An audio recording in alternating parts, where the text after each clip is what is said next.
मित्रों, मांसाहार पुण्य है या पाप, इसके संदर्भ में आज इस वीडियो में हम आपको एक कथा सुनाने जा रहे हैं। अगर आप यह वीडियो देख रहे हैं तो पूरा कथा सुने, वरना आपको पाप लग सकता है, क्योंकि यह गरुड़ पुराण की कथा है। इसलिए पूरा अवश्य देखें और अपने ज्ञान को बढ़ाए।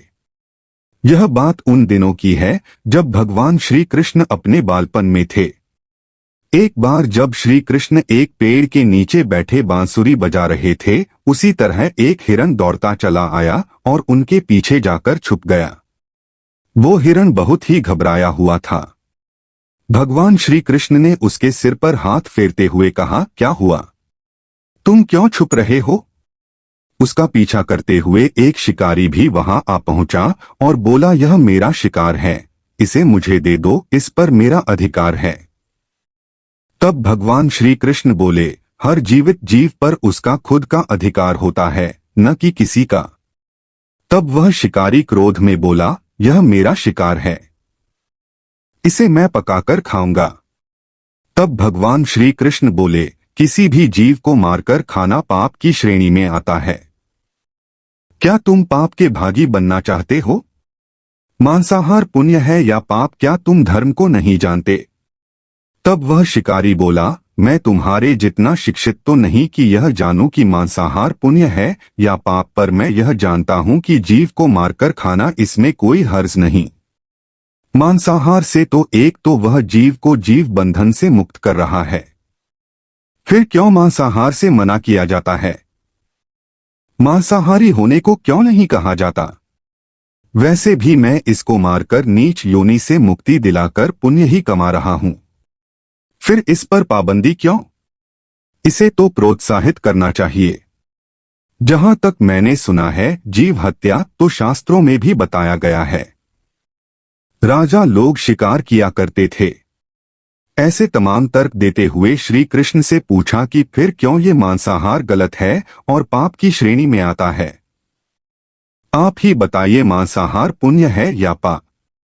भगवान श्री कृष्ण समझ गए कि इसकी बुद्धि मांस खाने के कारण तामसिक हो गई है और उसने सोचने और समझने की बुद्धि भी खो दी है। फिर भगवान श्री कृष्ण बोले, इस अंतहीन विषय पर पहले मैं कोई राय नहीं दूंगा। मेरी इस छोटी सी कथा सुनने के बाद तुम ही उत्तर देना कि मांसाहार पुण्य है या पाप, और तुम्हें मांस खाना है या नहीं। वह शिकारी सोचने लगा कि इसमें मेरा तो कोई घाटा नहीं है, इस कथा को मैं सुन ही लेता हूं, मेरा मनोरंजन भी हो जाएगा और बाद में मुझे इसका मांस भी मिल जाएगा। तो भगवान श्री कृष्ण ने अपनी कथा आरंभ की। एक बार मगध में खाद्य संकट खड़ा हो गया तो अन्न का उत्पादन कम रहा। राजा को चिंता हुई कि यदि इस समस्या का शीघ्र निदान नहीं किया गया तो संरक्षित अनाज कोष भी खत्म हो जाएगा और संकट भीषण हो जाएगा। तो सम्राट ने अपनी राज्यसभा में पूछा, देश की खाद्य समस्या को सुलझाने के लिए सबसे सस्ती वस्तु क्या है? मंत्रीगण सोच में पड़ गए। चावल, गेहूं, आलू इत्यादि पदार्थों को उगाने के लिए बहुत श्रम करना पड़ता है। वह तभी प्राप्त होते हैं जब प्रकृति का प्रकोप न हो। ऐसे में तो कुछ सस्ता हो ही नहीं सकता। तभी शिकार का शौक रखने वाले एक मंत्री ने सोचा कि यही उत्तम अवसर है, क्यों न अंधाधुंध शिकार के लिए राजा की अनुमति ले ली जाए। उसने सभा में कहा कि सबसे सस्ता खाद्य पदार्थ है मांस। इसके लिए धन का खर्च भी नहीं है और पौष्टिक खाना भी मिलता है। सभी सामंतों ने इस बात का समर्थन कर दिया, लेकिन मगध के प्रधानमंत्री अभी भी चुप थे। सम्राट ने पूछा, प्रधानमंत्री आप चुप क्यों हैं? आपने कोई अनुमोदन नहीं किया, आपका क्या मत है? प्रधानमंत्री ने कहा, मैं यह नहीं मानता कि यह कथन सही है कि मांस सबसे सस्ता पदार्थ है। फिर भी इस विषय पर मैं अपने विचार आपके सामने कर रखूंगा। प्रधानमंत्री उसी रात मांसाहार का प्रस्ताव रखने वाले सामंत के घर पहुंचे। सामंत ने इतनी देर रात प्रधानमंत्री को अपने घर आया देखा तो वह घबरा गया। किसी अनिष्ट की आशंका से वह कांप गया। प्रधानमंत्री ने कहा, संध्या को महाराज बीमार हो गए, उनकी हालत बहुत ही खराब है। राजवैद्य ने कहा है कि किसी शक्तिशाली देह का 2 तोला मांस मिल जाए तो राजा के प्राण बचाए जा सकते हैं। आप महाराज के सबसे विश्वास पात्र हैं, इसीलिए आपसे योग्य कौन होगा। इसके लिए आप जो भी मूल्य लेना चाहें ले सकते हैं। आप कहें तो इस काम के लिए मैं आपको 1,00,000 स्वर्ण मुद्राएं भी दे सकता हूं। एक बड़ी जागीर भी आप मांग सकते हैं। बस आप अपनी इच्छा कहें। मैं कटार से आपके हृदय को चीर कर बस 2 तोला मांस निकाल लूंगा। यह सुनकर सामंत के चेहरे का रंग फीका पड़ गया। वह सोचने लगा, जब जीवन ही नहीं रहेगा तो 1,00,000 स्वर्ण मुद्राओं से मैं क्या करूंगा और बड़ी जागीर भी किस काम आएगी। वह झटपट अंदर भागा और अपनी तिजोरी से 1,00,000 स्वर्ण मुद्राएं लेकर आया। मुद्राएं देकर उसने प्रधानमंत्री के पैर पकड़ लिए और गिड़गिड़ाते हुए बोला, श्रीमंत, मैं आपकी 1,00,000 मुद्राओं में अपनी 1,00,000 मुद्रा और मिलाता हूं। इस पैसे से आप किसी और सामंत के हृदय का मांस खरीद ले, किंतु मुझे जाने दे। यह बात किसी और को पता न चले। मैं आपसे आग्रह करता हूं। प्रधानमंत्री जी यह सब समझ चुके थे। वह उसे थोड़ी और मानसिक पीड़ा देना चाहते थे। प्रधानमंत्री ने आगे कहा, सामंत, आप शरीर से बलिष्ठ हैं। आपकी कद काठी महाराज से मिलती जुलती है। इसीलिए राजवैद्य ने खास तौर पर आप ही का नाम लिया है। आपके दान से हमारे अच्छे राजा की जिंदगी बच सकती है।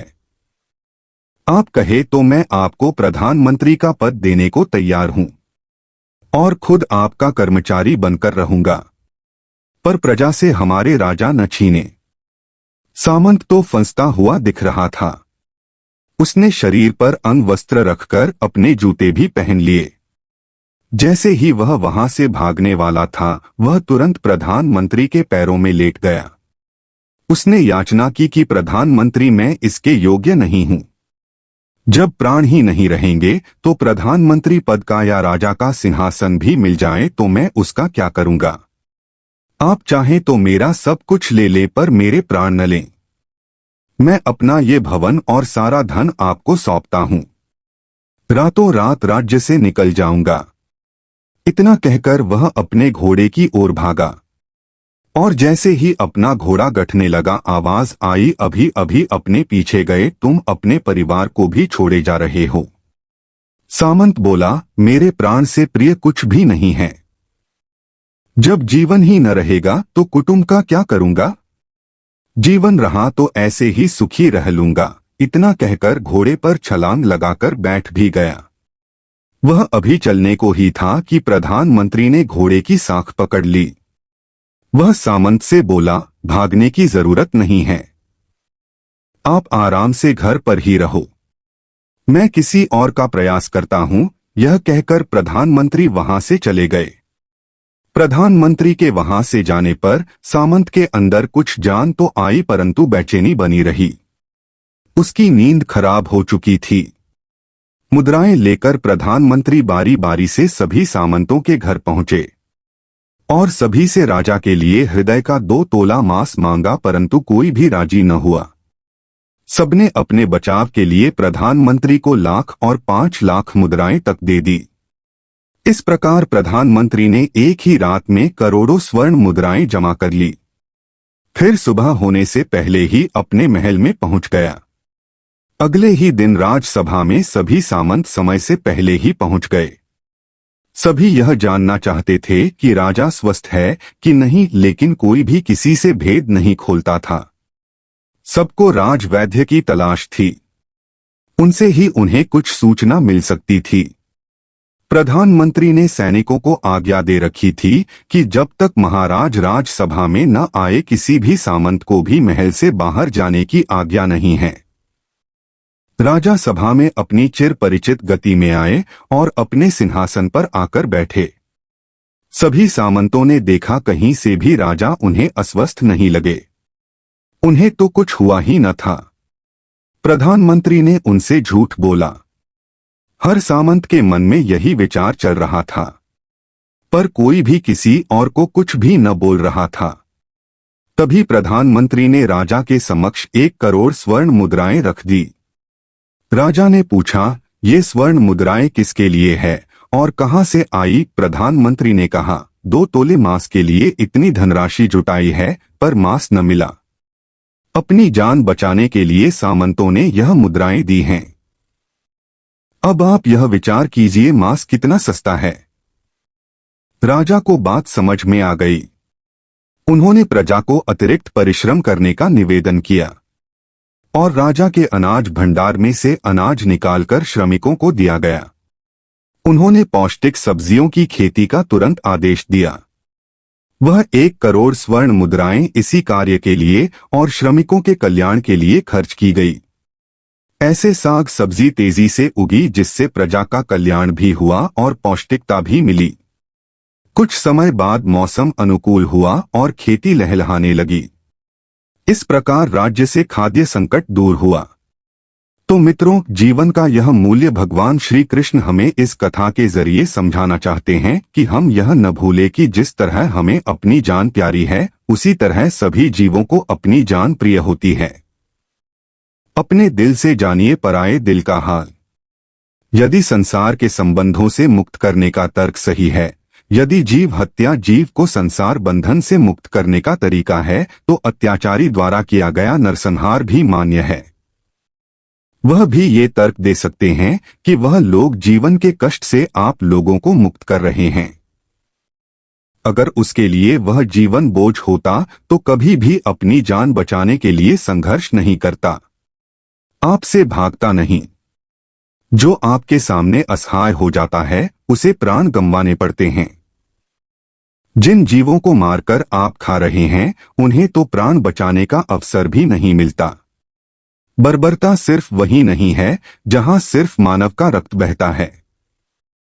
बर्बरता उसे भी कही जाती है जहां स्वार्थ के लिए किसी जीव की हत्या कर दी जाए। हम अंत समय में जिंदगी भर के पापों के लिए जिंदगी भर सुकर्म करने की कोशिश करते हैं, परंतु हम यह भूल जाते हैं कि जब वह जीव हमारे लिए काटा गया और हमारे लिए तड़पा, उसका श्राप हमें इस जीवन में ही नहीं बल्कि अगले जीवन तक नहीं छोड़ता। परमात्मा से यह ज्ञान पाकर शिकारी परिपूर्ण हो गया और उसे ज्ञान की प्राप्ति हो गई और वह जान गया कि महानता जीवन लेने में नहीं बल्कि जीवन देने में है। शिकारी भगवान के आगे हाथ जोड़कर वहां से चला गया और उसने कसम खा ली कि वह अपने संपूर्ण जीवन में किसी को भी कभी चोट नहीं पहुंचाएगा।